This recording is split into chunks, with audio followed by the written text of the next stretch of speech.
मंत्र पाठ। ओ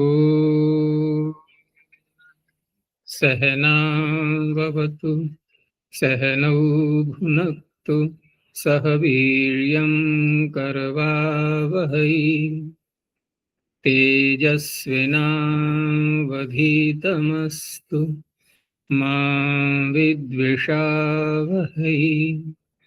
ओम शांति शांति शांति।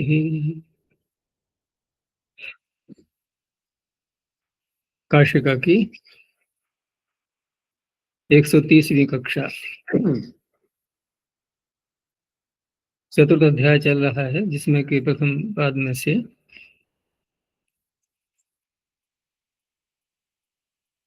कितने 100 सूत्र हो गए हैं शायद हैं। पूछना है कुछ पीछे? आचार्य जी, पृष्ठ संख्या 409।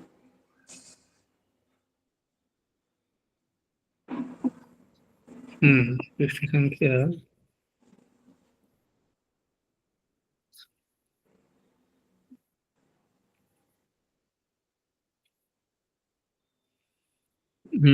409। इसमें अंतिम वाक्य आचार्य, अथवा कह के दिगोरेवायम लोग विधीयते दिगो हेतु स्थान सृष्टि।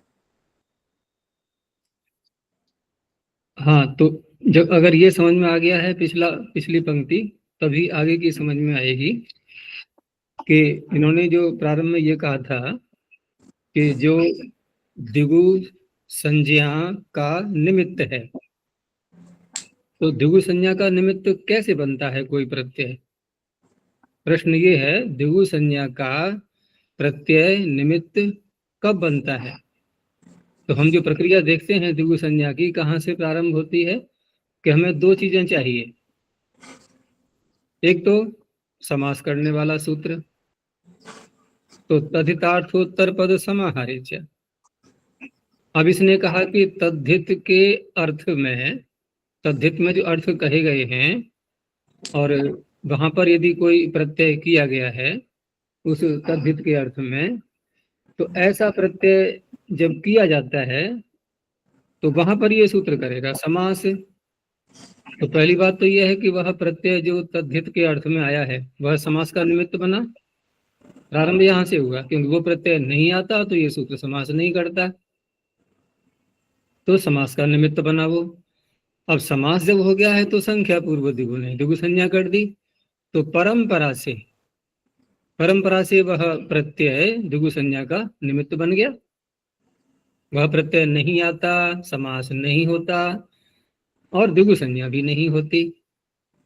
तो इस तरह से जो सूत्र का अर्थ प्रारंभ में किया गया था कि दिगोर्य संबंधी निमित्त तत्वेन तद्धितः, ये तो इन्होंने सिद्धांत पक्ष लिया था प्रारंभ में, ठीक है ना, कि दिगु संज्ञा का जो निमित्त बन रहा है तो उस तद्धित प्रत्यय का ये सूत्र लुप्त करेगा। तो यहाँ पर ये कृतज्ञता है या कृतज्ञता है? कृतज्ञता या कृतज्ञता? देखो, एक प्रत्यय आया बेचारा, उसने समास करवाया, दिगु संज्ञा भी करवाई, और दिगु संज्ञा ने आकर के क्या कर दिया? प्रत्यय को ही हटा विनाश कर डाला कि भाग यहाँ से, है ना, मेरा काम तो हो गया, अब तू भाग यहाँ से। तो चलो उस रूप में नहीं देखना। तो इस तरह से वह ये सूत्र ऐसी अवस्था होने पर, दिगु संज्ञा का निमित्त बनने पर उसका लोप करेगा। यहां तक हो गई बात। अब जो यहाँ पर जो पंक्ति आई है इसमें कि दिगु निमित्त विज्ञानाद, क्योंकि जो सिद्धांत पक्ष है वो तो हमने पकड़ ही लिया कि दिगु निमित्त विज्ञानाद इह न भवति पंच कपालस्य इदम पांच कपालम, पंच कपालस्य इदम पांच कपालम। यहाँ क्या कहना चाह रहे हैं ये? पहले समाहार द्वंद्व करके पंचकपाल का यह, ऐसा उन्होंने बाद में तद्धित लिए हैं। तद्धित की विवक्षा में समास नहीं किया है। तद्धित के अर्थ, पंचकपाल शब्द बना लिया पहले, और उसके बाद फिर इदम अर्थ में प्रत्यय आया, तो इदम अर्थ में प्रत्यय आया, तो वह प्रत्यय क्या द्विगु संज्ञा का निमित्त बन रहा है? नहीं। नहीं बन रहा है। तो इस तरह से द्विगु निमित्त विज्ञान जो हमने पीछे बताया, उस आधार पर यहां प्रत्यय का लुक नहीं होता। ये तो बात यहां तक इन्होंने रख दी। और ये बात रखी गई थी उसी आधार पर कि द्विगु का निमित्त होने पर प्रत्यय का लुक होता है। अब आगे कहा कि हम इसको अन्य प्रकार से भी कह सकते हैं कि अथवा। अच्छा जी, अथवा किसको? ये पीछे जो अर्थ किया गया था, पीछे जो अर्थ किया गया था, ये क्या अर्थ किया था? द्विगुर्यः संबंधी निमित्तत्वेन तद्धितः। हाँ, द्विगु का निमित्त प्रत्यय होगा तब लुक होगा उसका। अब इन्होंने कहा कि अथवा द्विगोरेव अयम लुक विधीयते। हम द्विगु संबंधी निमित्त, द्विगु का जो निमित्त प्रत्यय है उसका लुक नहीं करेंगे। हम क्या करेंगे? द्विगु का ही लुक करेंगे सीधा। षष्ठी तो है ही द्विगु में।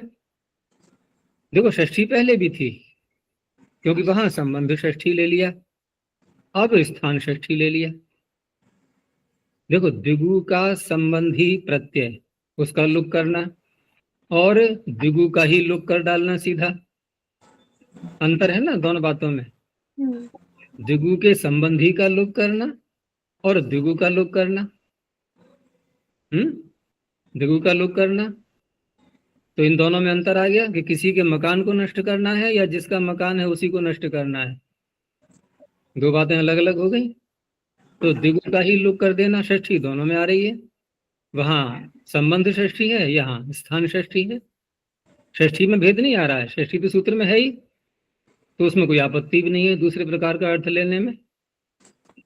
तो अथवा कहकर जिन्होंने कहा कि द्विगोरेव अयम लुक विधीयते। कैसे? कि द्विगो होती स्थान षष्ठी। अब यहाँ पर ये अर्थ जब किया जाएगा कि द्विगु का ही लुक करेंगे, तो ये घटेगा कैसे उसमें पीछे के उदाहरणों में? क्योंकि वो भी तो समझना होगा साथ में। हम पीछे के उदाहरण में इसको कैसे घटाएंगे? बताओ, घटा के दिखाओ पहले। अच्छा जी, द्विगु का लुक कैसे होगा? प्रत्यय का लुक होता है।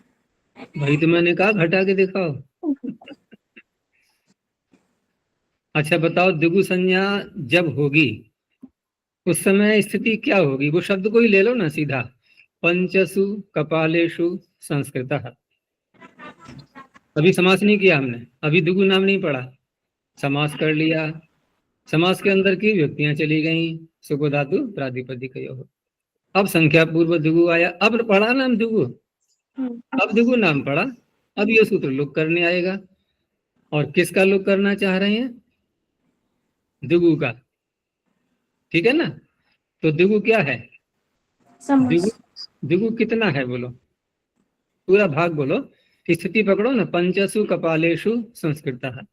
समास करने के बाद स्थिति बनी पंच कपाल और आगे अण प्रत्यय।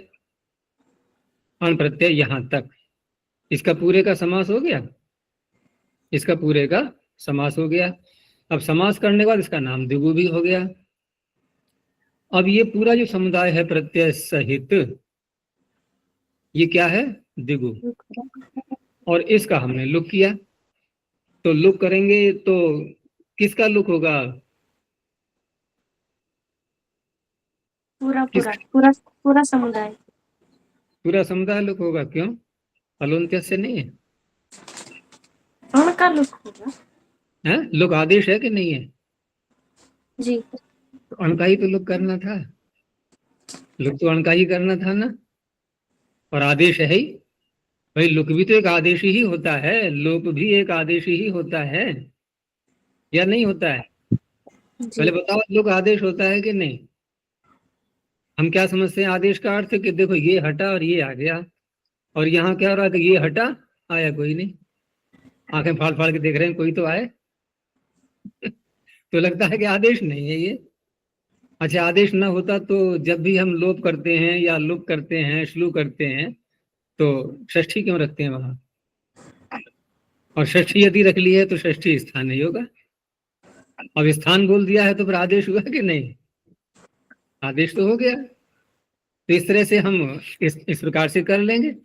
अब यहाँ पर एक समस्या आती है कि यदि आप लोप कर रहे होते तो आपकी बात को हम बड़ी प्रसन्नता से मान लेते कि हम अलवंत्य से लगा करके और यहाँ पर अण प्रत्यय का लोप कर लेंगे। लेकिन आपने कहा है सूत्र में लुक, और लुक संज्ञा जब की जाती है प्रत्यय आदर्शन की, तो किसके आदर्शन की होती है लुक संज्ञा? प्रत्यय की। प्रत्यय के आदर्शन की। और आप किसका लोप कर रहे हो? प्रत्यय का। द्विगु का। द्विगु कितने का नाम है? द्विगु कितने का नाम है? पंचकपाल पंचकपाल अण। अण। क्या ये प्रत्यय है पूरा समुदाय? जिसका लुक कर रहे हैं उस पर घटाना है ना, हमें उस पर घटाना है।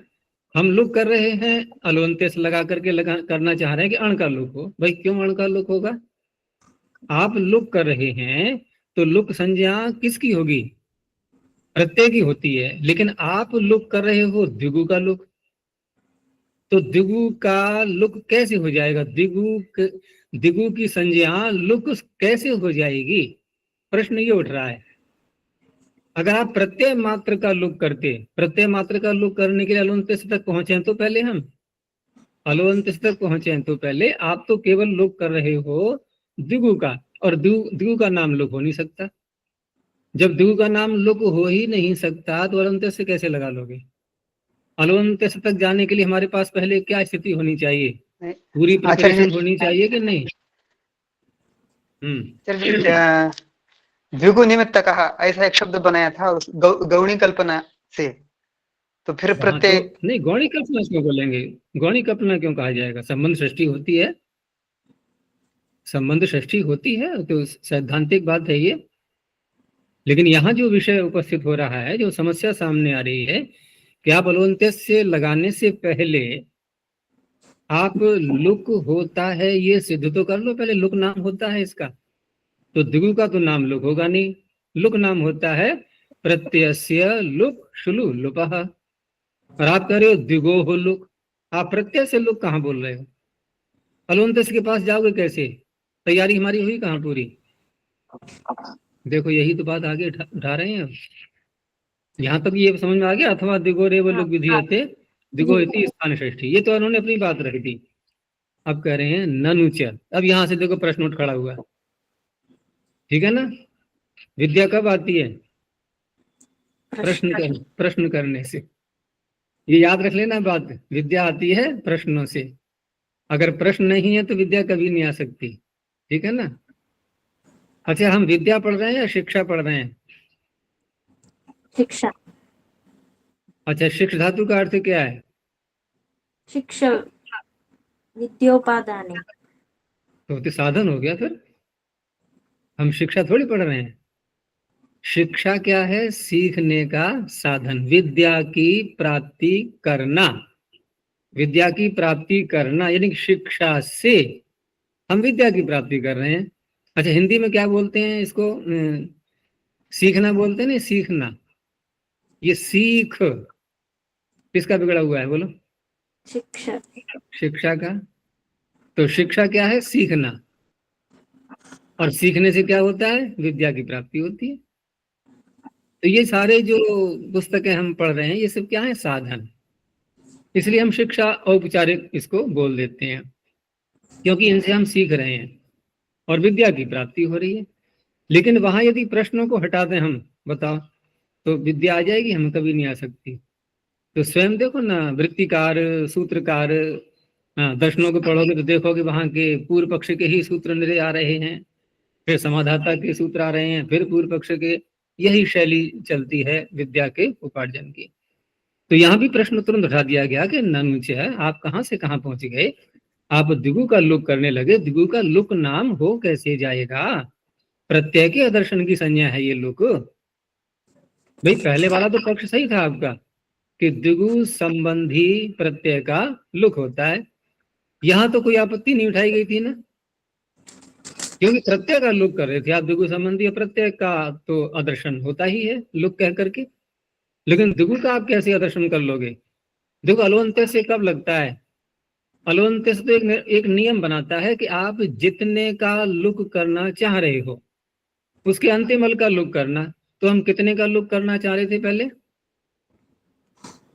पूरे पंचकपाल अण पूरे का। पंचकपाल अण।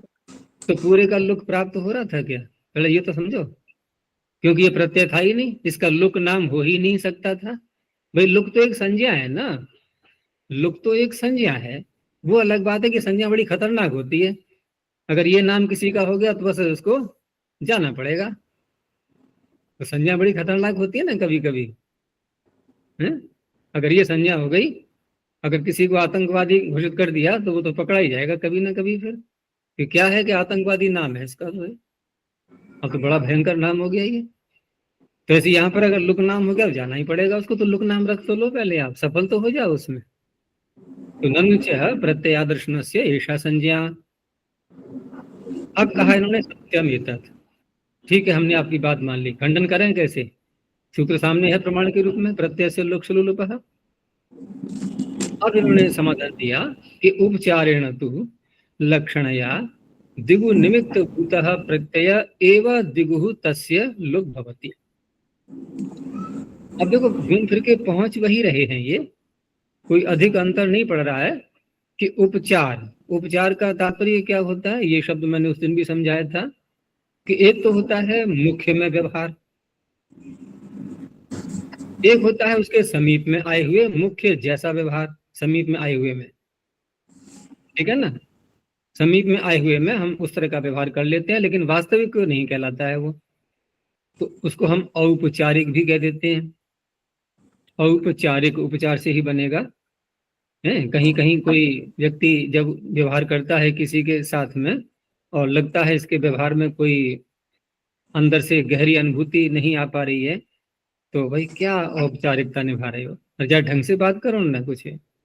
कि कोई आया संबंधी और व्यवहार बड़ा रूखा रूखा, तो नमस्ते भी कर दी, आसन बिछा दिया, पानी दे दिया, सब काम हो गए, लेकिन वो बात ही नहीं आ पा रही है, तो कोई औपचारिकता चल रही है। तो औपचारिकता को अच्छा नहीं मानते। तो उपचारेण तु लक्षणया दिगु निमित्त भूतः प्रत्यय एवं दिगु तस्य भवति।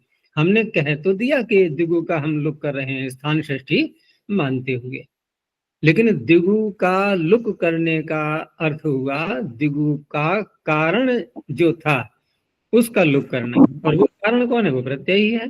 तो पहुंच तो वहीं गए, बस यही है थोड़ा हाथ पीछे से ला करके नाक को पकड़ा है, सामने से नहीं पकड़ा है। समाधान तो वैसे ही करना पड़ेगा इनको। तो उपचारेण तु लक्षणया दिगु निमित्त भूतः प्रत्यय एव दिगु तस्य लुक भवति। स्थान षष्ठी मानते हुए भी औपचारिक हम व्यवहार करेंगे और दिगु का जो निमित्त प्रत्यय है लुक उसी का होगा और उसकी लुक संज्ञा हो ही जाएगी प्रत्यय की। तो अब ये बात कही सिद्धांती ने कि एक तो अर्थ बदला, पहले स्थान षष्ठी माना और स्थान षष्ठी मान करके औपचारिक ग्रहण करते हुए प्रत्यय के लुक तक पहुंचे। तो कहते हैं दिगु निमित्त का अपीतरी गुण कल्पनया कस्मान दिगु रुच्यते। अब पूर्व पक्षी ने उल्टा उस पर एक और प्रकार से आक्षेप उत्पन्न कर दिया। आपने देखा नहीं, उन्होंने ये कहा था कि हम दिगु का जो निमित्त प्रत्यय है अर्थात औपचारिक व्यवहार करते हुए उसका लुक करेंगे। इन्होंने कहा यदि औपचारिक व्यवहार करना ही है तो देखो एक पीछे पहले उसको समझना होगा कि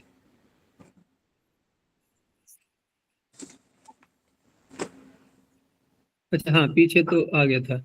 यहाँ जैसे पंचकपाल हमने शब्द बना लिया, पहले पंचकपाल शब्द पहले बना लिया। कैमरा ऑन रखो ना। हाँ, पंचकपाल शब्द पहले हमने बना लिया। अब पंचकपाल से पश्चात इदम अर्थ में पीछे जैसे कहा था ना, पंचकपाल से इदम पांचकपालम, ठीक है ना। तो वहां ये समाधान दिया था कि ये जो अण प्रत्यय आया है इदम अर्थ में, ये दिगु का निमित्त नहीं है, यही तो कहा गया था। तो उसी बात को फिर ला रहा है पूर्व पक्षी। कौन से आधार पर? ये स्थान षष्ठी मानते हुए और औपचारिक व्यवहार करते हुए।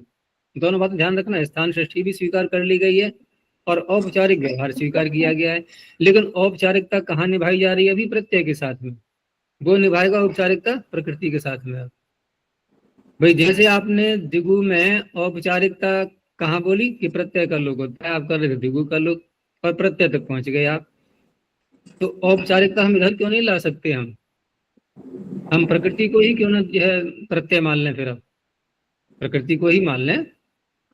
आप जब दिगु पूरा बोल करके और औपचारिकता निभा रहे हो प्रत्यय में, हम पूरा बोल करके क्यों ना प्रकृति में ही मान लें?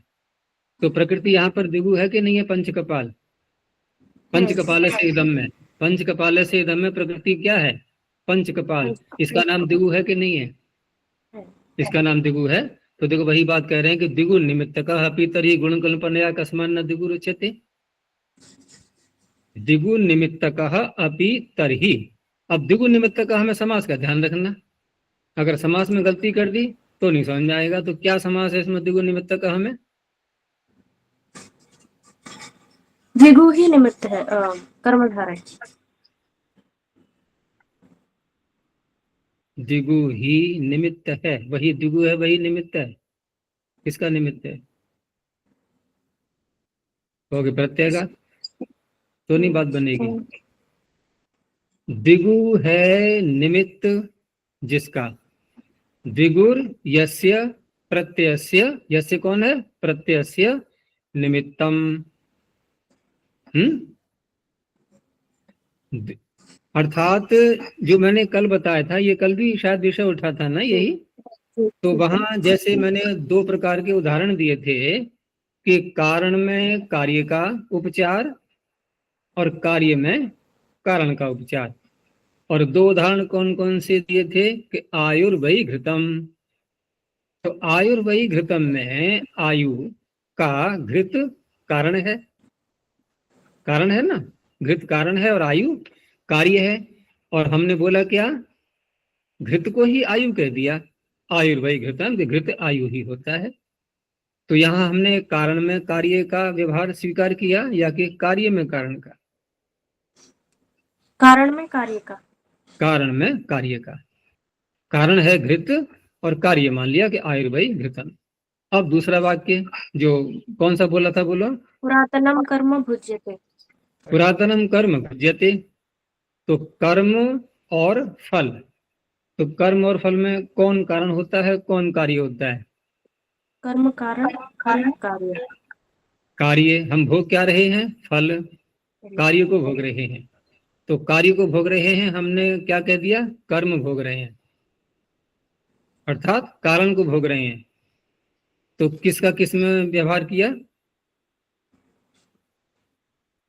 कार्य में कारण का। कार्य में कारण का। और पहले क्या था? कारण में दिमाग कार्य। निकल जाती है ना, दिमाग से बुद्धि में से बात निकल जाती है जरा देर में ही। फिर उसको वहीं जो है एक जैसे उसमें सुई में धागा डालते हैं ना, तो जरा सा हिल जाए धागा तो वो जाता ही नहीं छेद में। तो बड़े संभल करके उसको रोकना पड़ता है वहां पर, तब ठीक जो है छिद्र में जाके प्रवेश करता है। तो हर किसी के वश की बात नहीं होती है सुई में धागा डालना, ठीक है ना। अगर जरा भी दृष्टि में कुछ कमी है तो दूसरे से कहते हैं भाई जरा डालना, मैं तो डाल नहीं पा रहा हूँ। और बच्चे बड़ी तेजी से डाल लेते हैं जल्दी से। उनकी दृष्टि बड़ी तीक्ष्ण होती है। तो तीक्ष्ण बुद्धि बनानी है कि ठीक क्षेत्र में से ही बुद्धि पार जाए, ठीक है ना।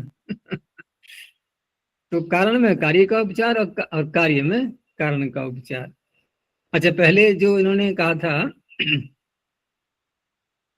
कि ये यहाँ से जो बात प्रारंभ हुई थी ना कि दिगोरेव अयम लुग विधीयते, और फिर उपचार से उसको हाँ स्वीकार किया गया था प्रत्यय के लिए।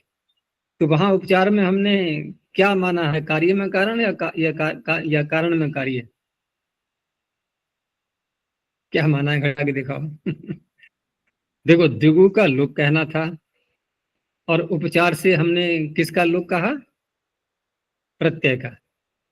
प्रत्यय का लुक कहा था ना उपचार से। यानी पूरे दिगु में जब लुक की प्राप्ति हुई थी तो वहां लुक संज्ञा नहीं हो पा रही थी, तो हमने कहा यहाँ दिगु का तात्पर्य है दिगु का निमित्त जो प्रत्यय, उसको पकड़ा। तो प्रत्यय कारण बना ना दिगु का, तो कारण में जाकर के हम पहुंच गए हैं, ठीक है ना। यानी कार्य का व्यवहार हम कारण में कर रहे हैं, प्रत्यय का लोप किया हमने। अब पूर्व पक्षी फिर क्या कह रहा है कि अब आप उल्टा कर दो इसको। यानी पहला जो व्यवहार किया था हमने कारण में कार्य का, जैसे आयुर्वई घृतम, ठीक है ना। घृत कारण था ना, और कार्य मान लिया उसको। ऐसी वहां पर प्रत्यय कारण था ना दिगु का, और हमने उसको दिगु बोल दिया, तो दिगु तो कार्य था ना। अच्छा, अब यहाँ क्या हो रहा है, यहाँ हो रहा है कि पुरातनम कर्म भुज्यते। यहाँ क्या हो रहा है, पुरातनम कर्म भुज्यते, यानी कि कर्म को भोगा जा रहा है, अर्थात कारण को हम बोल रहे हैं और भोग रहे हैं फल के लिए, अर्थात कार्य को भोग रहे हैं, तो कार्य में कारण का व्यवहार। तो अब यहाँ पर जो है कि दिगु निमित्तम यस्य, ये यहाँ घट जाएगा कि दिगु यस्य प्रत्ययस्य निमित्तम सोपि गुण कल्पनया। ये जो मैं इसकी पतंजलि की पंक्ति पढ़ रहा हूं कि द्विगुर यस्य प्रत्ययस्य निमित्तम सोपि गुण कल्पनया गुण शब्देन उपचारस्य निमित्त भूतो धर्मो विवक्षितः। क्योंकि यहाँ जो समस्या आ रही थी कि पंच कपाल शब्द से और अण प्रत्यय का विधान हुआ, तो यहाँ पूर्व पक्षी ये जो आरोप उठा करके कहना क्या चाह रहा है, यही तो कहना चाह रहा है कि ये अण प्रत्यय का लुक प्राप्त हो रहा है, आप पंच कपाल नहीं बना पाओगे फिर भाई। तभी तो उसने यहाँ पर विषय उठाया, यहाँ ये विषय उठा है, ये उठा ही इसी कारण से है कि आप यदि औपचार रूप से व्यवहार करोगे, औपचारिकता से, तो जैसे आपने अपना पक्ष सिद्ध किया, तो उसी को हम यहाँ पर उसको बदल करके यहाँ पर हम पांच कपालम जब बनाएंगे, तो यहाँ पर इस अण का भी लुक प्राप्त होने लगेगा, ठीक है ना। यहाँ पर भी लुक प्राप्त होने लगेगा। तो उसकी पंक्ति जो है काशिका की कि द्विगु निमित्तका अपि तर्हि, तो द्विगु निमित्तका का अर्थ क्या हुआ यहाँ पर, फिर पकड़ो कि द्विगुर यस्य प्रत्ययस्य निमित्तम। कौन है वो? कौन है वो?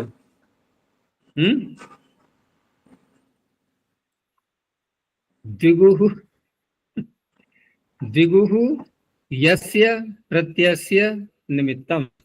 वो प्रत्यय कौन है? अण। कौन सा अण? जो इदम अर्थ में आ रहा है, इदम अर्थ में आ रहा है। और ये मैंने बात कल ही बताई थी कि पूर्व पक्षी ने यहाँ पर एक बात को छिपा रखा है। वो ये मान करके चल रहा है कि ये अण दिगु से हुआ है। ठीक है कि हम प्रकृति जो पकड़ रहे हैं उसका नाम दिगु है, वो तो सिद्धांति बोलेगा ना बाद में कि जिस प्रकृति को हम ले रहे हैं उसका नाम दिगु है, इसमें कोई भी संदेह की बात नहीं है। हमने प्रकृति कौन सी ली है? पंच कपाल है, तो वास्तव में दिगु ही है। लेकिन क्या तस्येदम सूत्र दिगु से प्रत्यय करता है? वो तो जो दिगु प्रकृति नहीं है उनसे भी करेगा, उसने दिगु शब्द का उच्चारण तो किया नहीं है। लेकिन पूर्व पक्षी जो आक्षेप उठा रहा है, वो क्या मान करके चल रहा है कि हो सकता है मैं जब तक ये आक्षेप उठा रहा हूं सिद्धांति का ध्यान ही न जाए उधर और मेरी बात निशाने पर फिट बैठ जाए, ठीक है ना, सिद्धांति की बात खंडन हो जाए। लेकिन सिद्धांति कोई इतना मूर्ख थोड़ा ही है, वो तो पकड़ लेगा ना बात के लिए, वो तो उत्तर वैसा ही देगा फिर जा करके। तो यहाँ इसने क्या कहा, अभी उलझन आ रही, दोबारा बोलूं फिर मैं समझ में आ गई, यहाँ तक नहीं आई। देखो फिर समझो बात के लिए कि दिगु यस्य प्रत्ययस्य निमित्तम, क्या वास्तव में ऐसा है? ये पूर्व पक्षी का समास है। पूर्व पक्षी इस समास को लेकर के क्या कहना चाह रहा है, समझो तो पहले बात को कि दिगु यस्य प्रत्ययस्य निमित्तम। लेकिन सत्यता की दृष्टि से देखो कि क्या अण प्रत्यय, ये जो अण प्रत्यय आने वाला है तस्य दम से, ये दिगु का निमित्त बनेगा? नहीं बनेगा ना। कहाँ बनेगा दिगु का निमित्त? और वो कह रहा है कि दिगु यस्य, ये जो पंच कपाल दिगु है कि नहीं, पहले ये बता। पंचकपाल दिगु है कि नहीं है? तो दिगु कौन? पंचकपाल। यस्य प्रत्ययस्य अणः, अण प्रत्यय का निमित्त है क्या? पंचकपाल शब्द अण प्रत्यय का निमित्त है क्या? अब पंचकपाल को भी छोड़ो, दिगु अण का निमित्त है क्या? है? हाँ, नहीं।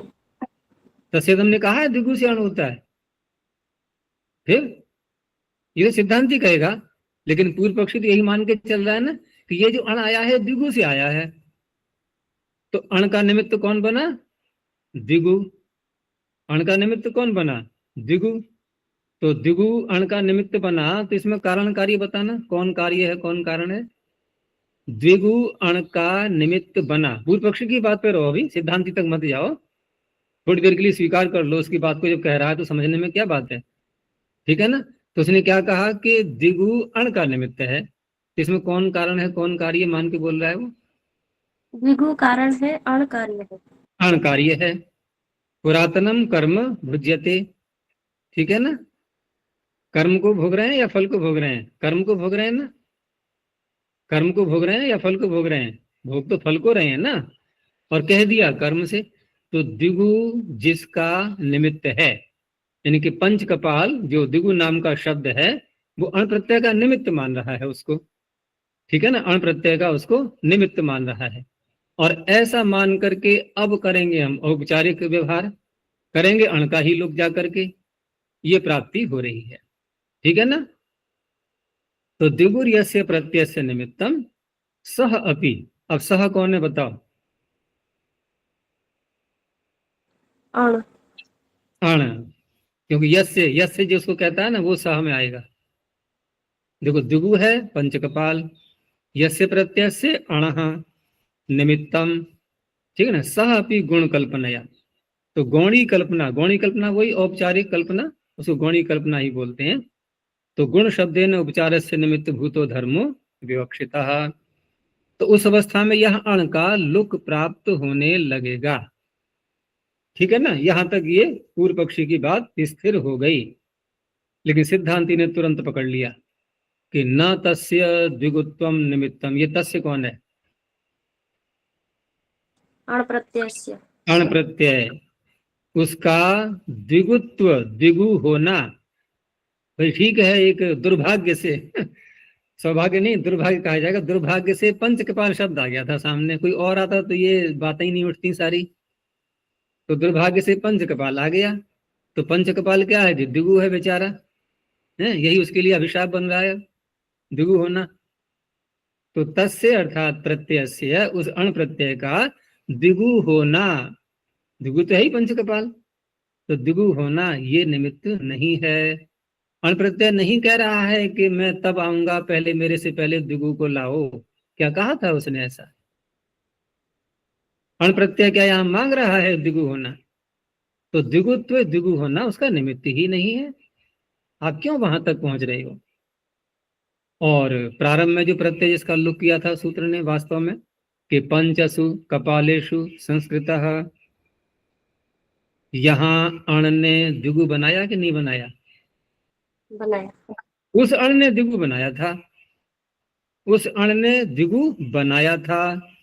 और यहां बना बनाया दिगु अण को नहीं चाहिए।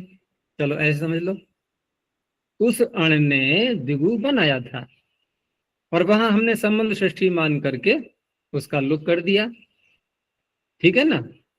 और यहां पर जो अण प्रत्यय आया है इसको दिगु नहीं चाहिए। है तो कोई बात नहीं, नहीं है तब भी कोई बात नहीं। भाई नहीं है उन शब्दों में भी तो अण करेगा ये, ऐसा तो नहीं कि दिगु होने पर ही अण करेगा। भाई जो शब्द दिगु नहीं है वहां भी तस्सेदम लगा सकते हैं, हम लगाते ही हैं। तो इतरस्तु जो कहना चाह रहे हैं ना, ये उधर के लिए कहना चाह रहे हैं, पंचसु कपालेषु संस्कृत उदाहरण में इतरस्तु द्विगुत्वस्वैव निमित्तम इति अस्ति विशेषः। ये इन दोनों में भेद है। अब तो पूरा हो गया है, कुछ रह गया और इसमें अच्छा जी, वो बात जो वो अथवा कह करके स्थान षष्ठी लेकर के किया था फिर बाद में उसको ये निमित्त भूत ही है करके वहीं पर आए, तब ये कहाँ पर प्रश्न अथवा कह उठाकर करके? अच्छा, पीछे से जो हाँ 409 पृष्ठ पे। हाँ हाँ फिर उसको सत्य कह के मान के फिर उसको द्विगुण निमित्त दोबारा ऐसा दोबारा लेकर बोलो, दोबारा औपचारिक बोलो, अथवा कह करके दोबारा बोलो।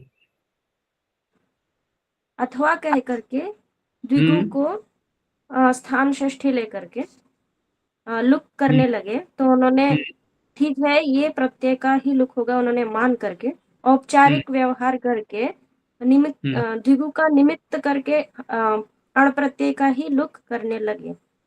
हम्म तो फिर बात पीछे वही जो सिद्धांत है वहीं तक पहुंचा। फिर बाद में जो द्विगुण निमित्त कहा कह रहे हैं, क्या वो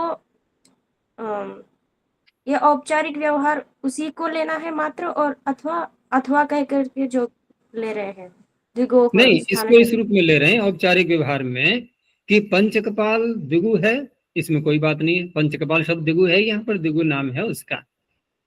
अच्छा, अब इन्होंने क्या किया, औपचारिक व्यवहार, नाम तो है द्विगु पंचकपाल का और औपचारिक व्यवहार ये किया कि वह द्विगु अण प्रत्यय में घटा लिया इन्होंने। वह द्विगु नाम अण प्रत्यय में घटाया। ठीक है ना? देखो पीछे क्या था, पीछे जो औपचारिक व्यवहार किया गया था वहां कैसे किया था इन्होंने कि प्रत्यय में द्विगु का लुक होता है, ऐसा कहा। तो वहां औपचारिक व्यवहार में द्विगु का जो निमित्त है, द्विगु का जो निमित्त है उसका नाम द्विगु रख दिया और उसका लुक कर दिया स्थान षष्ठी मान करके। ठीक है ना?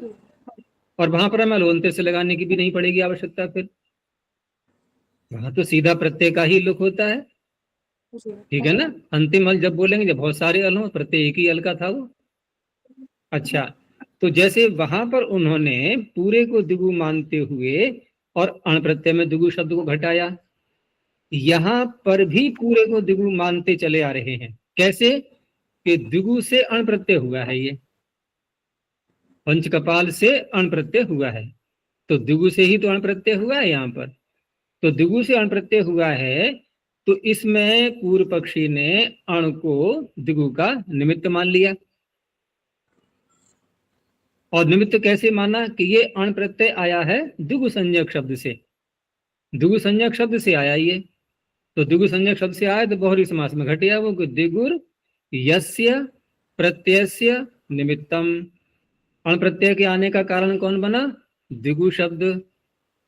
अण प्रत्यय के आने का कारण कौन बना? द्विगु शब्द, जबकि सत्य नहीं है ये। वो सिद्धांत कहेगा सत्य नहीं है ये, लेकिन अभी इसी बात को मानो कि अण प्रत्यय के आने का कारण कौन बना? द्विगु पंचकपाल शब्द, ये कारण बना। तो कारण का व्यवहार कार्य में कर लिया गया। पुरातनम कर्म भुज्यते, फल को भोग रहे हैं हमने कर्म भोग रहे हैं ऐसा कह दिया। और यहाँ पर अण प्रत्यय आया द्विगु से, अभी द्विगु ही मानो कि द्विगु से ही आया है अण, ऐसा मान के चलो पूर्व पक्षी की बात को लेते हुए।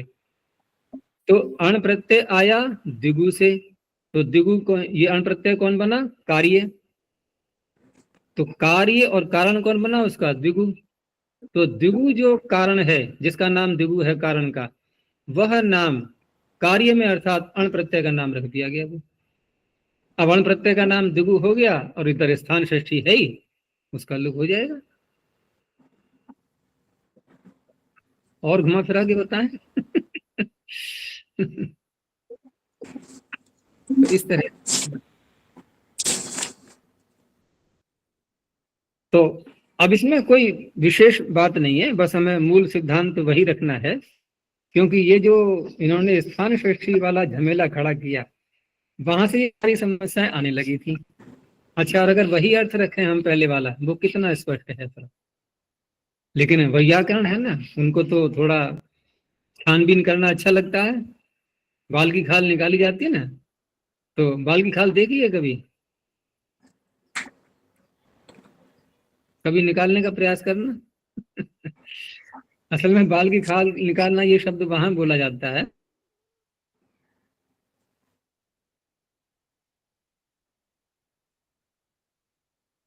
लेकर के हाथ में, और खाल निकालने का भले यंत्र ले आए, कुछ भी करे, प्रयास करे, सफलता नहीं मिलेगी, उसकी खाल होती ही नहीं है। खाल किसकी होती है कि खाल एक अलग भाग निकल जाता है और अंदर कुछ और बचता है। तो, तो बाल में अगर हम निकालेंगे तो क्या निकलेगा अंदर और कोई है ही नहीं और द्रव्य अंदर, वो पूरा ही बाल ही खाल है एक प्रकार से देखा जाए तो। है परमात्मा में से आनंद को हटा दो तो क्या बचेगा, बताओ बताओ ना। अच्छा परमात्मा हटा में नहीं आनंद सकते। है कि नहीं है, पहले हाँ और ना बोलो। परमात्मा में आनंद है कि नहीं है? अब सोच रही है कि है कि नहीं है, पता नहीं। वही आनंद है स्वरूप। परमात्मा में आनंद है कि नहीं, हाँ और ना, या तो है। नहीं बोलो या हाँ बोलो। देखो रूपा ने कहा कि है, परमात्मा में आनंद है। अब क्या किया हमने, अपनी बौद्धिक कल्पना से परमात्मा में से आनंद को हटा दिया। गन्ने में रस होता है कि नहीं, होता तो है, रस को निकाला तो कुछ बचा नहीं चाह गन्ने में। बचा। भाई खोजर कह लो, खोई कह लो, कुछ भी कह लो, अनेकों शब्द आते हैं उसके लिए। तो परमात्मा में आनंद है, आनंद को हमने निकाल लिया उसमें से, जीवात्मा ने ग्रहण कर लिया ना, तो क्या बचा उधर। तो ऐसे ही बाल की खाल का होता है। भाई परमात्मा में आनंद है माना हमने, लेकिन वो आनंद ही परमात्मा है। लेकिन गन्ने में रस है, इसको हम नहीं कह सकते कि रस ही गन्ना है। अंतर है दोनों में, दोनों में कोई समानता नहीं मिलेगी। वहां रस भी है और कुछ और भी है, रस का आधार भी है। लेकिन परमात्मा में आनंद है, ये केवल औपचारिक कथन होता है। वास्तव में आनंद ही परमात्मा है। तो आनंद हटा देंगे तो वहां कुछ है ही नहीं, वो परमात्मा को ही हटा दिया हमने। ठीक है ना, बाकी गलत नहीं है परमात्मा, क्योंकि ऐसा व्यवहार होता है। जैसे हम कहते हैं ना कि जीवात्मा में चेतनता है, तो जीवात्मा में चेतनता है तो हमने क्या कर दिया, आधार आधेय, आधेय और आधार दो हो गए ना पदार्थ। अब आधार जीवात्मा हो गया, आधेय हो गया चेतनता। तो ये दोनों पृथक पृथक होते हैं नहीं होते हैं? जैसे गन्ने में रस है, पृथक पृथक है ना ये दोनों, रस अलग है गन्ना अलग है। भाई आधार बन गया है गन्ना उसका, रस का, इतना ही तो है। लेकिन दोनों में अंतर है फिर भी। तो ऐसा अंतर वो तो हो गया वास्तविक कथन। लेकिन उस वास्तविक कथन के आधार पर हम अन्य जहां पदार्थ ऐसे हैं जहां पर ये ऐसी बात नहीं घटेगी, और वहां भी जब वैसा व्यवहार करते हैं, उसे कहते हैं औपचारिक कथन। लेकिन वास्तविकता वहां नहीं होगी ऐसी। तो इसी को कहा गया है विकल्प वृत्ति, योग की भाषा में विकल्प वृत्ति। ठीक है ना, ये विकल्प वृत्ति कहलाती है कि जो वैसा नहीं है फिर भी हम, लेकिन विकल्प वृत्ति को व्यवहार में स्वीकार्य किया, स्वीकार के योग्य माना गया है कि हमारे लोक व्यवहार चलेंगे ही नहीं ऐसे। फिर लोक व्यवहार चलेंगे ही नहीं ऐसे। जैसे हमने कहा कितने बज गए, ये कि कक्षा कितनी देर चल रही है, कि आधा घंटा हो गया। तो आधा घंटा कभी होते हुए देखा है, बताओ मुझे। कोई क्षण ऐसा आया था जब आधा घंटा हुआ था? सोच के बताओ, आधा घंटा एक साथ होते हुए देखा है कभी? आधे घंटे का स्वरूप बता सकता है कोई? देखा है कभी आधा घंटा? अच्छा कितना होता है समय, समय कितना होता है? आधा घंटा नहीं होता है क्या? होता तो है ना। लेकिन आधा घंटा का स्वरूप क्या है भाई? हमने जब खोज करना चाहा तो वहां तो एक ही क्षण मिला हमें। एक ही क्षण को तो हमारे व्यवहार में मानेंगे एक क्षण है बस, एक ही क्षण तो होता है। दूसरा क्षण आता है तो पहला वाला क्षण भूतकाल का बन चुका, है ही नहीं अब वो। तो आधा घंटा इकट्ठा करना जरा, एक घंटा इकट्ठा करो, एक दिन इकट्ठा करो, नहीं कर सकते ना। लेकिन व्यवहार करेंगे नहीं करेंगे हम कि कितना काल हो गया, कि बोलूं कैसे, वो पकड़ में नहीं आ रहा है। कहेंगे बड़ा मूर्ख आदमी है ये, घड़ी देखना नहीं जानता। तो ऐसी जो वृत्ति होती है वो विकल वृत्ति होती है। तो विकल वृत्ति का ही उदाहरण दिया है महर्षि व्यास ने, ये कि जीवात्मा की चेतनता। ऐसा ही व्यवहार वहां परमात्मा में चलता है कि परमात्मा में आनंद है।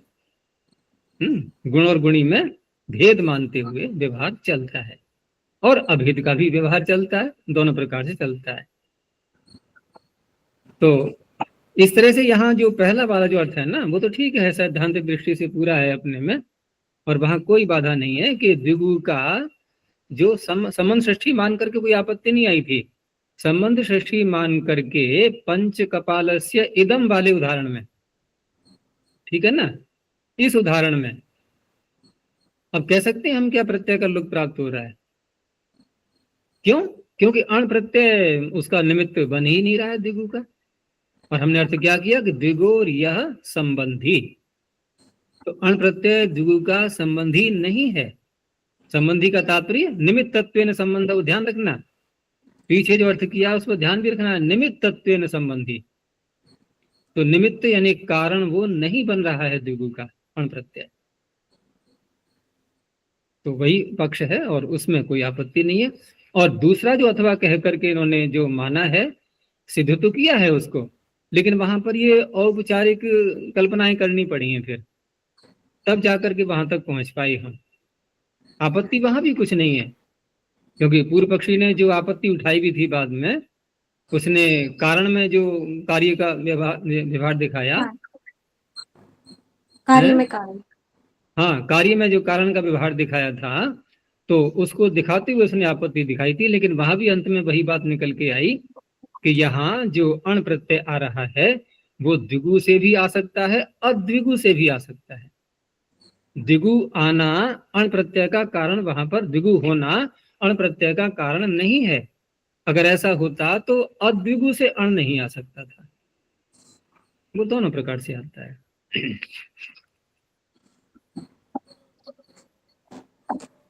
और अजय जी पृष्ठ संख्या 415, 415। उसमें गोत्रस्य बहुषु लोपिनो बहुवचनान्तस्य प्रवृत्तो, यहाँ से अंतिम तक देखो सूत्र हमारा चल रहा है, गोत्रे अलुक अच्छी, लुक को रोका जा रहा है, तो इसका अर्थ है किसी न किसी सूत्र से प्राप्ति हो रही है। अब इन्होंने यहाँ पर ये दिखाया कि गोत्रस्य बहुषु लोपिनो, गोत्र प्रत्यय का लुक कब होता है?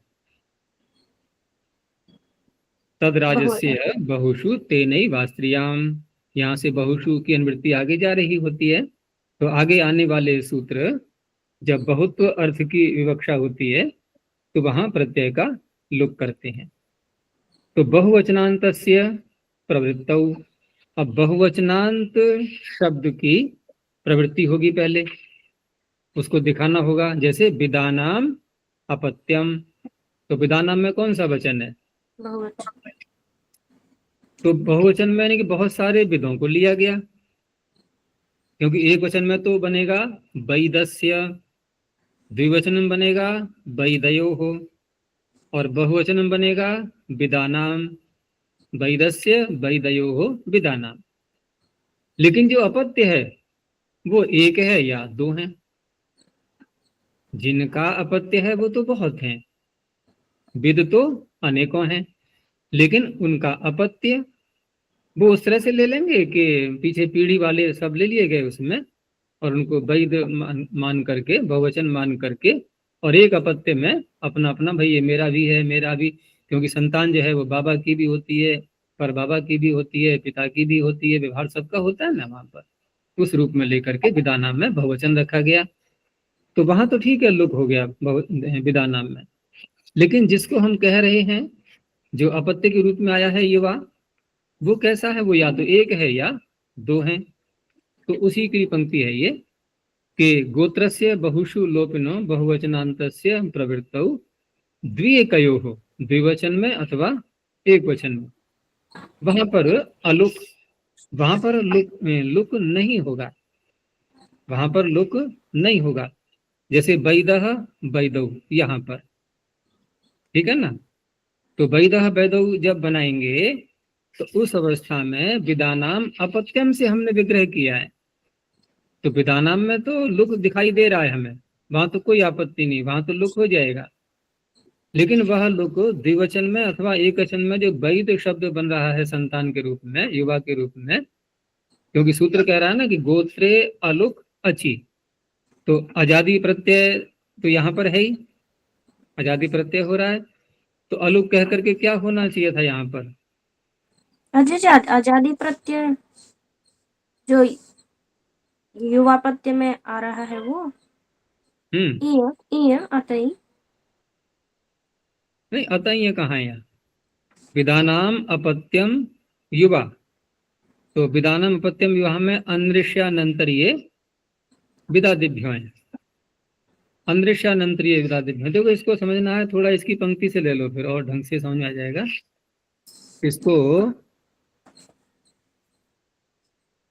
इसको जो 416 पृष्ठ पर, 416 पृष्ठ पर ये पद्मंजरी की पंक्ति देखो, विदानाम यहाँ से, तो ये जो उन्होंने आगे लिखा है कि विदस्य अपत्यानि बहुनी, विदस्य अपत्यानि बहुनी, तो यहाँ कहकर के इन्होंने अनदृश्यानंतरीय विदादिभ्यों से ऐ किया, तो विदस्य अपत्यानि बहुनी कह करके ये तो बन गया शब्द पहले प्रारंभ में विदा, यानी कि वैदह वैदौ विदा, ये अलग है, युवा प्रत्यय में नहीं है, ध्यान रखना ये।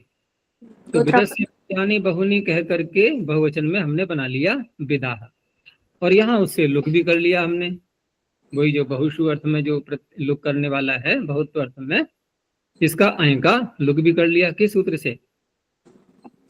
किस सूत्र से? या और आय, तो आय प्रत्यय हुआ, उसका लुक हो गया, विदा बन गया। अब यहाँ पर जो विग्रह किया है इसमें काशिका में विदानाम अपत्यम, अब उस पर आते हैं कि तेषाम विदानाम अपत्यम, वो जो विद की बहुत सारी संतानें हैं, जो कि जिनको विद कहा गया है, अब यद्यपि मूल पुरुष भी विद हुआ और उनकी संतानें भी, क्योंकि बहुवचन बोल रहे हैं तो विद ही कहा जाएगा उनको, अब वैद नहीं बोलेंगे। तो तेषाम विदानाम अपत्यम युवा, अब क्योंकि उनकी संतान है तो युवा के रूप में आएगी, वो युवा संज्ञा हो जाएगी जीवतित्व वंश युवा से। अब उसमें एक है संतान तो युवा, दो है संतान तो युवा नौ वा इति विवक्षायाम। अब यहाँ जब प्रत्यय आगे आना है तो प्रत्यय आगे आएगा तो प्रकृति कौन सी कहलाएगी? अब क्योंकि अनिश्चानंतरीय विदादिभ्यों से हमने ऐ प्रत्यय किया था और उसका कर लिया हमने लुक, तो लुक कर लिया हम, तो अलौकिक विग्रह में क्या रखेंगे? अब यहाँ पर अलौकिक विग्रह में विदानाम अपत्यम, तो विद के आगे आम ही तो आएगा अलौकिक विग्रह में, विद के आगे आम ही तो रखेंगे ना। अच्छा, अलौकिक विग्रह में वैद ऐसा नहीं होगा, वैद आम होगा, लेकिन बाद में उसका बहुवचन में लुक तो करना ही है। चलो ऐसे रख लो, ऐसे रख लो, फिर लुक करने का सूत्र लगाएंगे हम, तो प्रकृति क्या बची हमारे सामने? विद, ठीक है ना। तो उस अवस्था में ऐसा विग्रह करके तो प्रकृति फिर आकारांत तो है ही, तो अतः अत इय सूत्र से अतः इति इय विवक्षते, अतः माने आकारांत होने से, आकारांत होने से अत इय से इय प्रत्यय आएगा, ठीक है ना। तो इय विवक्षते गोत्र प्रत्ययस्य अयो लुकः प्राप्तस्य अनेन प्रतिषेधः। तो अतः इय से जो इय की विवक्षा हो रही है, आया नहीं है अभी, क्योंकि ये तो पीछे बताया ही गया था अर्थ करते समय कि यहाँ अची में विषय सप्तमी है, तो इय प्रत्यय आजादी है, उसकी विवक्षा हो रही है, अभी उसको लाए नहीं है। तो उस अवस्था में जो विदादिभ्यों से अनिश्चानंतरीय विदादिभ्यों से जो आय प्रत्यय आया था पहले गोत्रापत्य में, उस आय का लुक हो गया, मतलब लुक प्राप्त हो रहा है उस आय का, उस आय का लुक प्राप्त हो रहा है। किस सूत्र से? गोत्र लुगची से, गोत्र लुगची से उस आय प्रत्यय का यहाँ पर लुक प्राप्त हो रहा है, क्योंकि आप इय प्रत्यय अब लाना चाह रहे हैं अतः इय से, तो उस आय प्रत्यय का लुक करेंगे। तो विद से हमने जो आय प्रत्यय आगे लाए थे पहले अनिश्चानंतरीय विदादिभ्यों से, उसको हटा करके क्या रह गया? अब विद रह गया, ठीक है ना। उस लुक की यहाँ पर प्राप्ति हो रही है, और प्राप्ति हो रही है तो इसने कर दिया निषेध यहाँ पर गोत्र लुगची ने, इसने कहा कि आजादी प्रत्यय की विवक्षा आपने की है तो अब आप इसका लुक नहीं कर सकते, इसका लुक नहीं कर सकते। तो क्या बनेगा फिर? वैद वैद हम्म, वैद ये बन जाएगा, ठीक है ना। तो फिर आगे कहा कि अनेन प्रतिषेध, तो इयः ण्य क्षत्रियार्ष इति लुकी। और अब यहाँ पर जब इसने निषेध कर दिया, तो निषेध कर दिया उस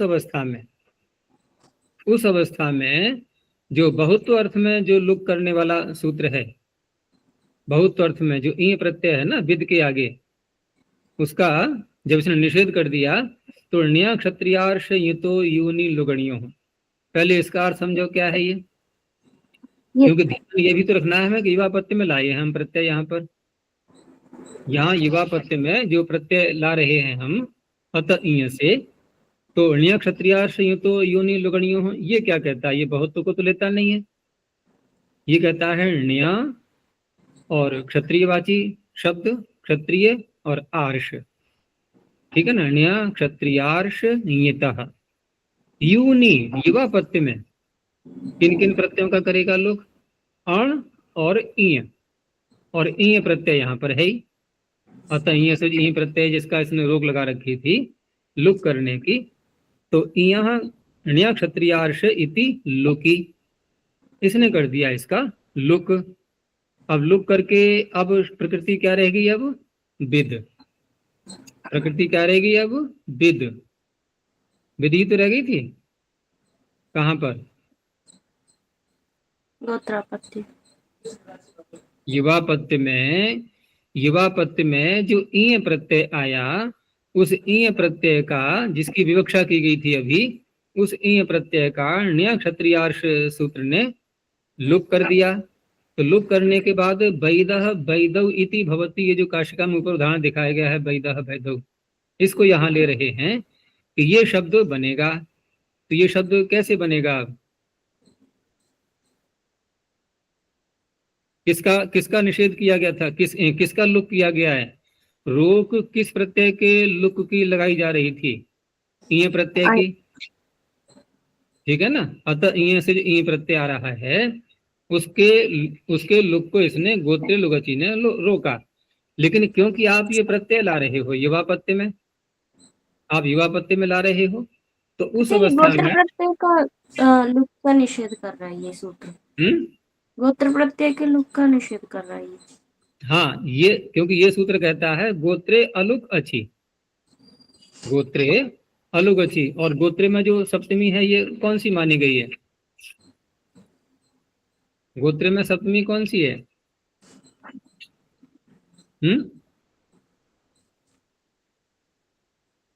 गोत्रे में सप्तमी कौन सी है? गोत्रे अलुक अची, इसका क्या अर्थ करेंगे? गोत्र प्रत्यय का देखो विषय सप्तमी है यहाँ पर अची में, वो तो ठीक है, लेकिन गोत्र में कौन सी सप्तमी है? तो गोत्र में तो जैसी सप्तमी होनी चाहिए वैसी ही आधार सप्तमी है, यानी गोत्र में उत्पन्न प्रत्यय, गोत्र में उत्पन्न प्रत्यय। तो गोत्र में उत्पन्न प्रत्यय वो कौन सा था? ईय। गोत्र में कौन सा प्रत्यय था? हाँ, गोत्र में जो है आय प्रत्यय आया था, ठीक है ना। तो उसका इसने निषेध किया था। तो गोत्र में उत्पन्न प्रत्यय है अन्यस्यानंतरीय विदादिभ्यो है आय प्रत्यय, ये गोत्र में उत्पन्न है। तो उस प्रत्यय का ईय की विवक्षा होने पर, अतः ईय से जो ईय की विवक्षा हुई थी ये आजादी प्रत्यय हो गया। इसकी विवक्षा होने पर अय प्रत्यय का लुक का उसने निषेध कर दिया, और उसके लुक का निषेध, उसका लुक प्राप्त किससे हो रहा था? ययोष्ट से, उसका इसने कर दिया निषेध है। तो वो तो सुरक्षित है ना प्रत्यय, अय प्रत्यय सुरक्षित है। तो अय प्रत्यय सुरक्षित है, उसके बाद जो ईय प्रत्यय आया अतः ईय से, उसका इसने अन्य क्षत्रियार्ष, क्योंकि युवा पत्य में आया है ये, उसका इसने लुक कर दिया। तो जब वो अय प्रत्यय सुरक्षित है तो वैद शब्द तो द्विवचन में अथवा एक वचन में बन ही जाएगा। हाँ, बहुवचन में नहीं बन सकता। देखो विदानम अपत्यम विग्रह तो किया हमने बहुवचन से, तो बहुवचन में तो उसका लुक हो ही जाएगा। यश से बहुवचन में तो लुक हो ही जाएगा उसका, वहां कोई आपत्ति नहीं है। लेकिन जब हम ये वैदह वैदो ये बनाएंगे यहाँ पर, तो उस अवस्था में जो ईय प्रत्यय है उसका युवा प्रत्यय में आने के कारण से वो क्षत्रिय आश्रम ने लुक कर दिया उसका, तो लुक कर दिया, तो जो अय प्रत्यांत वैद शब्द है उसका रूप बनेगा वैदह वैदौ। अब इसी का हम जब बहुवचन बनाएंगे विदाह करके वहां, तो वहां यही योष्ट फिर लुक कर देगा बहुवचन में, जैसे विधानम में किया है। जैसे विग्रह करते समय विधानम में किया नहीं किया उसने लुक, जैसे ही यहाँ पर भी अगर हम प्रथमा के बहुवचन में बनाएंगे विदाह, वहां भी लुक कर देगा वो। लेकिन द्विवचन में और एक वचन में तो नहीं कर सकता ना वो। नहीं कर तो सकते। द्विवचन में एक वचन में जो ईय प्रत्यय की विवक्षा आई थी, ईय प्रत्यय की जो विवक्षा आई थी, तो उस अवस्था में जो लुक अय प्रत्यय का प्राप्त हो रहा था उसका इसने निषेध कर दिया है विधानाम में। तो इस तरह से वैदह वैदो बन जाएगा। और अंतिम जो पंक्ति आती है कि पर सप्तमी पक्षे तु अलुग न प्राप्नोति, क्योंकि ये सारी बातें जो उठाई गई थी ये सब विषय सप्तमी को आधार बनाते हुए उसका एक फल दिखाया गया था कि हमने विषय सप्तमी क्यों मानी है। विषय सप्तमी ये जो है ना पूरी पंक्ति, यहाँ से गोत्रस्य बहुषु लोपिनो बहुवचनांतस्य प्रवृत्तु द्वेकयो अलुक, यहाँ से जो विषय प्रारंभ हुआ है, तो देखो पद्मंजरीकार ने भी यहाँ यही बात लिखी है प्रारंभ में कि विषय सप्तम्या एव फलम दर्शयति। यहाँ से इन्होंने विषय सप्तमी क्यों माना गया है उसका एक फल दिखा रहे हैं। उसी का फिर उपसंहार में जो पंक्ति आई है कि पर सप्तमी पक्षे तु अलुग न प्राप्नोति। पर सप्तमी यदि पक्ष मानेंगे तो वहां पर अलुक इस सूत्र से प्राप्त हो ही नहीं पाएगा, क्यों अजादेह अभावाद अजादि प्रत्यय है ही नहीं यहाँ पर, परे होगा तभी तो आएगा। तो इसलिए यहाँ विषय सप्तमी मान करके ये सिद्धांत पक्ष है विषय सप्तमी का, और उसको मानते हुए ये शब्द सिद्ध किए जाएंगे। और एक बार करना विचार, फिर भी कोई बात रहती है फिर देख लेंगे उसके लिए। तो आज का तो समय इसी में निकल गया। और कुछ पूछना है क्या? नहीं आचार्य। इसके आगे की तो पंक्ति आई जाएगी समझ में अब, क्योंकि जैसे यहाँ पर उन्होंने वैदह वैदौ ये एक वचन और द्विवचन के दिखाए हैं, अब इसको उल्टा कर दो कि विग्रह में ले आओ एक वचन द्विवचन, और जो शब्द बनाया जाएगा वो बहुवचन में। अभी क्या किया गया है कि विग्रह दिखाया हमने बहुवचन में पिदानम अपत्यम, और शब्द बनाए एक वचन और द्विवचन के। अब इसको उल्टा कैसे करेंगे कि वैदस्य अपत्यानि, ठीक है ना, अथवा वैदयोः अपत्यानि। तो देखो आगे क्या लिखा है कि एक वचन द्विवचनांतस्य प्रवृत्तौ बहुषु लोपो योनि, जैसे वैदस्य अथवा वैदयोः वा अपत्यम। तो अपत्यम कह तो दिया है लेकिन बाद में खोला उसको कि हम बहुवचन कहना चाह रहे हैं। बहवो माणवका, वो अपत्य कितने हैं? बहुत सारे माणवक। तो या तो हम वहीं अपत्यानि बोल दें, लेकिन वहां क्योंकि एक वचन का प्रयोग किया इन्होंने अपत्यम को एक जातिवाचक पक्ष मान करके, तो आगे बहुवचन के लिए खोला इन्होंने बहवो माणवका। अब यहाँ बनेगा ये विदाह, जैसे वहां बना था वैदह वैदौ, यहाँ बनेगा विदाह।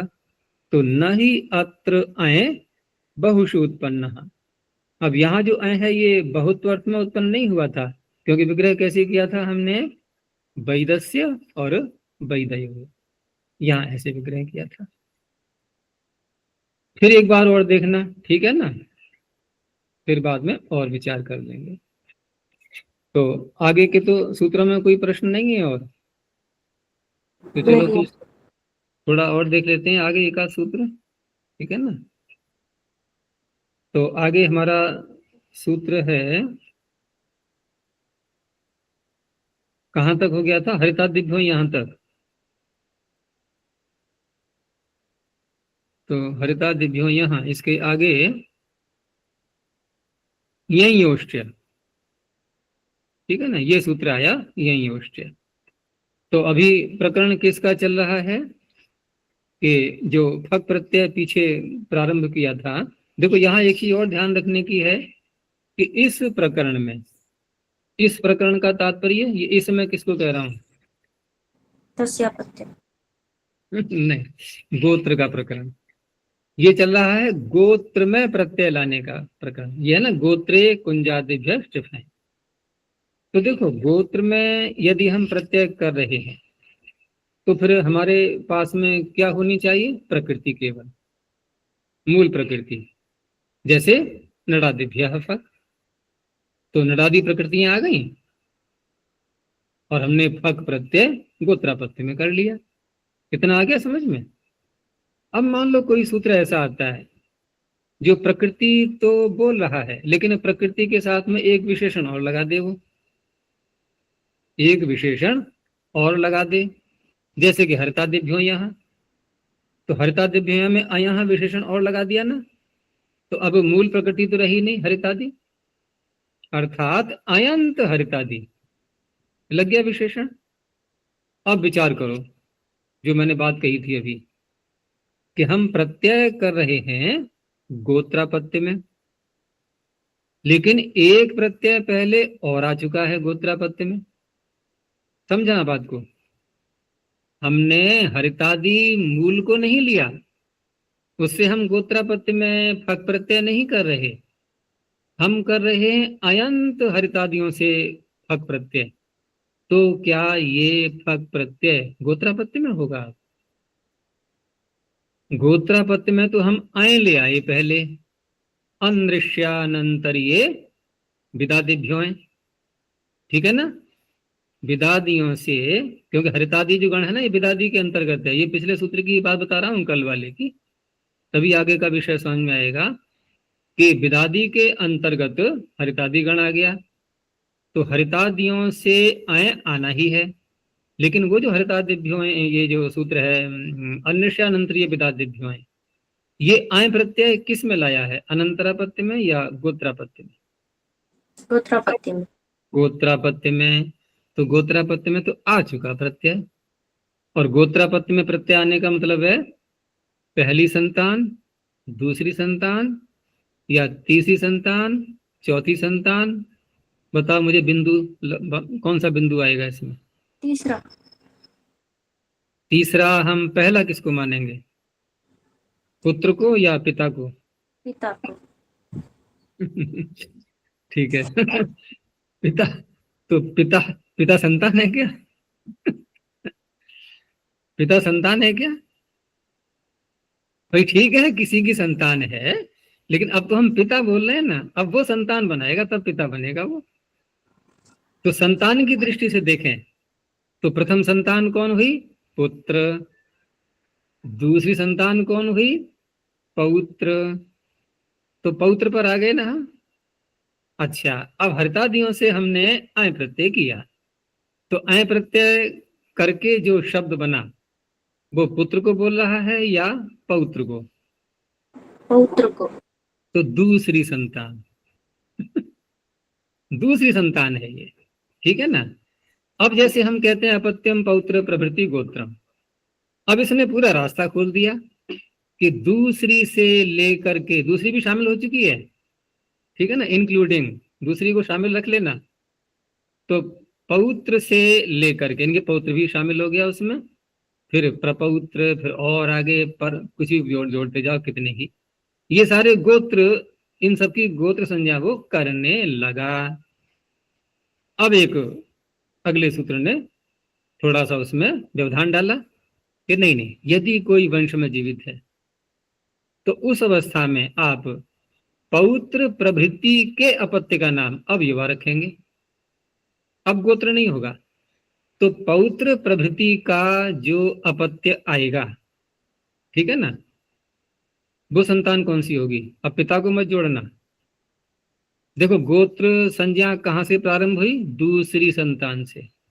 पिता को छोड़ दो अभी, दूसरी संतान से। युवा संज्ञा कहां से प्रारंभ होगी, दूसरी से या तीसरी से। तीसरी से। तीसरी से प्रारंभ होगी, ठीक है ना, क्योंकि पौत्र प्रभृति का अपत्य वो तीसरा ही तो बनेगा। पौत्र का अपत्य, प्रपौत्र जिसको कह सकते हैं हम हिंदी में, कि प्रपौत्र प्रथम युवा हुआ, यहां से युवा संज्ञा प्रारंभ होगी। अब हमने हरितादियों से पहले ही गोत्रापत्य में यानी कि दूसरी संतान को कहने के लिए प्रत्यय कर लिया है।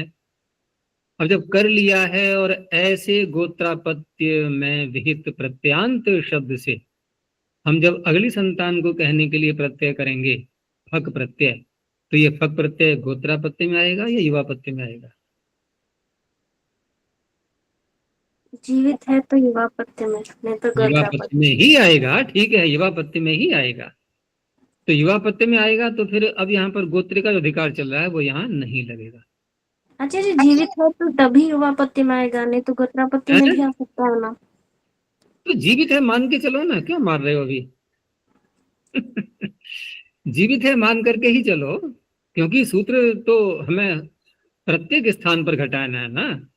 चलो ठीक है, हमने कुछ देर के लिए मान भी लिया कि जीवित नहीं है, लेकिन यदि जीवित है तो अब क्या करेंगे? हम कोई सूत्र और ढूंढेंगे क्या? लाएंगे तो यही सूत्र, सूत्र तो यही लाएंगे ना। तो हमें वहां पर देखना है जहां समस्या आ सकती है।